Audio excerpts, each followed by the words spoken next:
Assalamualaikum warahmatullahi wabarakatuh. Semangat pagi. Hai Sobat Cerdas, gimana kabarnya hari ini? Semoga kita semuanya selalu dalam keadaan sehat walafiat dalam lindungan Tuhan yang Maha Esa. Sobat Cerdas, sebagai warga negara yang baik, sudah keharusan bagi kita untuk selalu taat dan patuh terhadap hukum yang ada di negara kita. Pertanyaan saya, sudahkah Sobat Cerdas berperilaku sesuai dengan peraturan perundang-undangan di negara kita? Apa sih sanksi yang akan didapatkan ketika seseorang itu melakukan pelanggaran terhadap aturan di negara kita? Untuk itu, perlulah kiranya kita belajar mengenai sikap yang sesuai dengan peraturan perundang-undangan di negara kita. Sikap yang sesuai dengan hukum di negara kita. Baiklah, langsung saja kita mulai. Semangat belajar, sukses generasi penerus bangsa.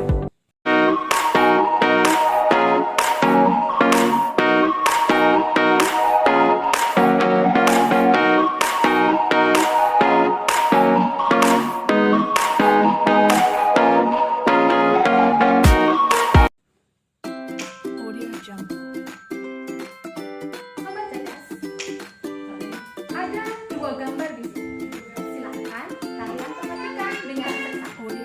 Gambar yang pertama adalah contoh sikap di mana ketika Anda sampai ke sekolahan, kegiatan kalian adalah melakukan 5 seni, salam, sapa, sopan datang. Gambar kedua, adanya penampilan seorang siswi yang mengendarai sepeda motor, tetapi kenapa kok diberhentikan oleh Pak Polisi? Nah, dari dua gambar tadi, maka akan kita lihat bahwasannya sikap yang seharusnya kita lakukan dalam keseharian kita itu yang mana? Sobat Cerdas, baiklah untuk memperkaya daripada tentunya agar kita itu selalu bersikap sesuai dengan peraturan, sesuai dengan hukum yang ada di negara kita, maka akan ditampilkan seperti ini. Silakan kalian menyimak dengan sesama.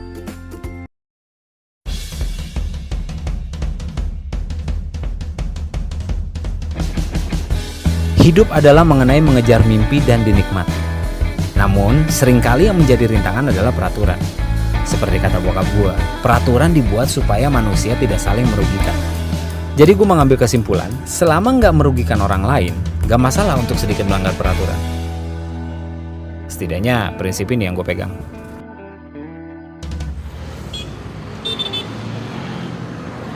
Ini kan kita mau muter balik.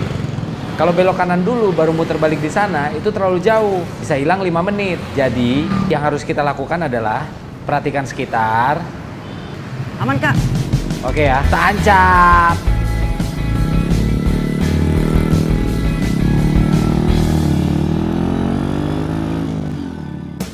Lalu lintas Jakarta itu nyebelin, terutama bagi orang yang setiap hari dituntut untuk tepat waktu.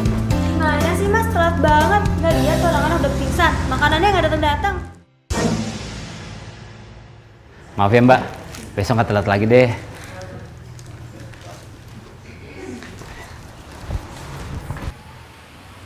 Kak, gantian ya aku yang nyetir.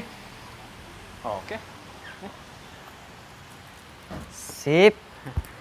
Bokap gue bilang, peraturan di jalan itu dibuat supaya keadaan jadi teratur dan orang-orang nggak saling merugikan. Tapi tanpa melanggar peraturan aja jalan di Jakarta udah nggak teratur. Kamu lihat lampu merah jalur itu? Nah, habis jalur itu jalan, itu giliran kita. Jadi waktu lampu hijau itu berubah jadi merah, kita langsung tancap gas. Lumayan, hemat beberapa detik. Ya.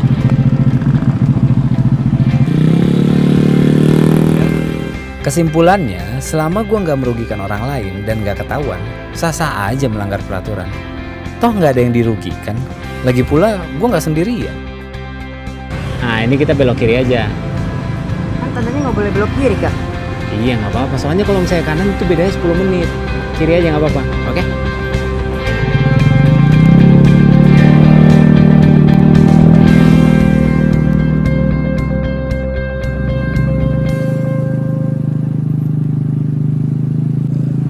Jangan takut, kita drama.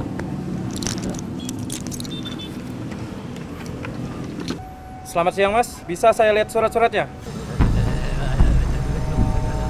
Pak. Pak. Kakak saya tiba-tiba kesurupan, Pak. Bapak tahu nggak rumah dukun terdekat di mana?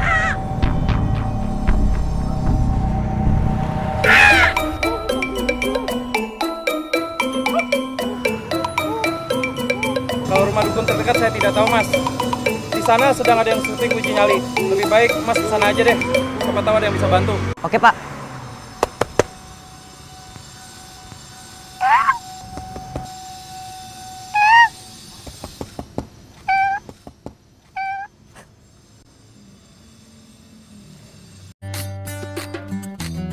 Peraturan memang sering membuat hidup lebih sulit.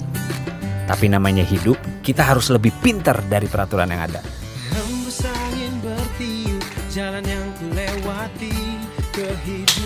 Kalau kita udah sampai sana, ibu sama bapak pasti nggak bakalan marah. Lagian dengan kita jemput mereka itu jauh lebih murah daripada mereka naik taksi. Balapan yuk. Boleh. Tapi aku berangkat duluan ya. Kan kakak lebih jago nyetirnya. Oke, kakak berangkat 5 menit setelah kamu jalan. Kalau kamu yang pakai motor baru sampai kalah, mendingan tuker aja sama motor butut ini. Gimana? Ayo.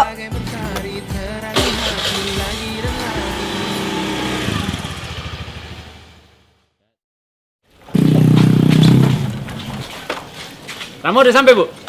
Reza, kamu yang minta Rama kemari. Iya. Dia sekarang di rumah sakit. Taksi! Taksi!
Dia menerobos pintu kereta api, Pak. Kebetulan kami sedang patroli.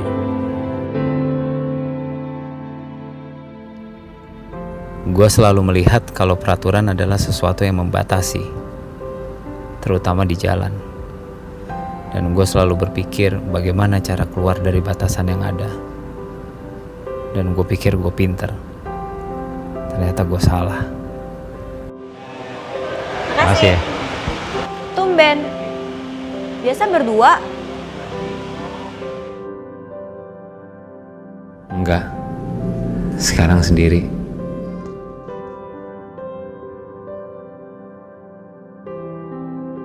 Sebuah akhir yang menyedihkan. Maka dari itu sobat cerdas, kita harus selalu patuh terhadap aturan yang ada demi keselamatan kita dan juga orang yang ada di sekitar kita. Di sini seakan dipaparkan mengenai perilaku yang sesuai dengan hukum. Adapun tujuan kita untuk mempelajari materi ini adalah yang pertama, kalian semua kedepannya nanti akan bisa menunjukkan sikap disiplin terhadap aturan sebagai cerminan sistem hukum dan peradilan di Indonesia. Yang kedua, dapat mendeskripsikan sikap yang sesuai dengan hukum. Dan yang ketiga adalah menyaji hasil penalaran tentang sistem hukum dan peradilan di Indonesia sesuai dengan Undang-Undang Dasar Negara Republik Indonesia tahun 1945. Adapun untuk sintaks daripada kegiatan pembelajaran hari ini yaitu dengan menggunakan metode model problem based learning. Adapun untuk langkah-langkahnya, yang pertama, orientasi peserta didik pada masalah. Yang kedua, mengorganisasi peserta didik untuk belajar. Yang ketiga, membimbing penyelidikan individual dan kelompok. Yang keempat, mengembangkan dan menyajikan hasil karya. Dan yang kelima adalah menganalisis dan mengevaluasi proses pemecahan masalah. Apa sih sebenarnya pengertian dari sikap yang sesuai dengan hukum? Sikap yang sesuai dengan hukum adalah sikap yang mentaati semua hukum dan norma yang berlaku. Seseorang yang perilakunya sesuai dengan hukum berarti dia patuh terhadap hukum. Kepatuhan terhadap hukum mengandung arti bahwa seseorang itu memiliki kesadaran. Kesadaran apa saja? Yang pertama, memahami dan menggunakan peraturan perundang-undangan yang berlaku. Yang kedua, mempertahankan tertib hukum yang ada. Dan yang ketiga, menegakkan kepastian hukum. Menurut Suryono Sukamto, perilaku yang sesuai dengan hukum itu akan terbentuk karena adanya kesadaran hukum. Kesadaran hukum tersebut dipengaruhi oleh 1. Pengetahuan tentang hukum yang berlaku. Yang kedua, pemahaman terhadap isi hukum yang berlaku. Yang ketiga, sikap terhadap hukum yang berlaku. Yang keempat, pola perilaku menurut hukum yang berlaku. Sedangkan, apa sajakah perilaku yang bertentangan dengan hukum itu? Kenapa terjadi suatu tindakan atau perilaku yang bertentangan dengan hukum? Nah, ketidakpatuhan terhadap hukum itu disebabkan oleh dua hal. Yang pertama adalah pelanggaran hukum oleh si pelanggar karena sudah dianggap sebagai kebiasaan, bahkan kebutuhan. Dan yang kedua, hukum yang berlaku sudah tidak sesuai lagi dengan tuntutan kehidupan. Baiklah, setelah Anda semuanya perhatikan daripada apa yang saya sampaikan, langkah selanjutnya adalah pembagian kelompok.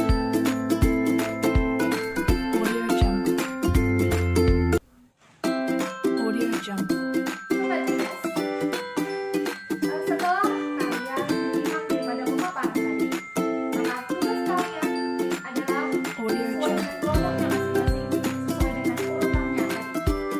Ada 6 kelompok, kemudian masing-masing kelompok sudah mendapatkan tugas. Silakan kalian diskusikan antara anggota kelompok dan nanti akan dilanjutkan dengan prestasi. Untuk video, kemudian kirimkan ke email saya. Setelah Anda melakukan pembagian kelompok, silahkan Anda berdiskusi dengan kelompoknya masing-masing. Silahkan saling berkomunikasi untuk menyelesaikan tugas yang sudah diberikan. Tahap selanjutnya adalah kegiatan presentasi. Silahkan Anda memvideo kegiatan presentasi yang sudah Anda lakukan. Kemudian kirimkan ke email saya. Sobat cerdas, sanksi apakah yang diterima oleh seseorang yang telah melakukan pelanggaran terhadap hukum? Sanksi terhadap perilaku yang bertentangan dengan hukum disesuaikan dengan kadar daripada pelanggaran yang telah dia lakukan.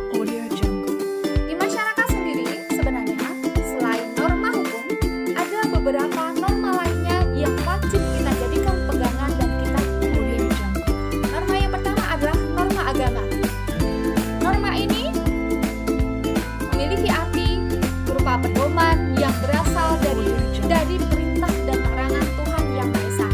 Sanksinya berupa dosa. Norma yang kedua adalah kesusilaan, yaitu pedoman pergaulan yang bersumber dari hati nurani tentang baik buruknya perbuatan. Adapun sanksi daripada seseorang yang melakukan pelanggaran norma kesusilaan, yaitu akan memiliki perasaan bersalah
dan sementara waktu.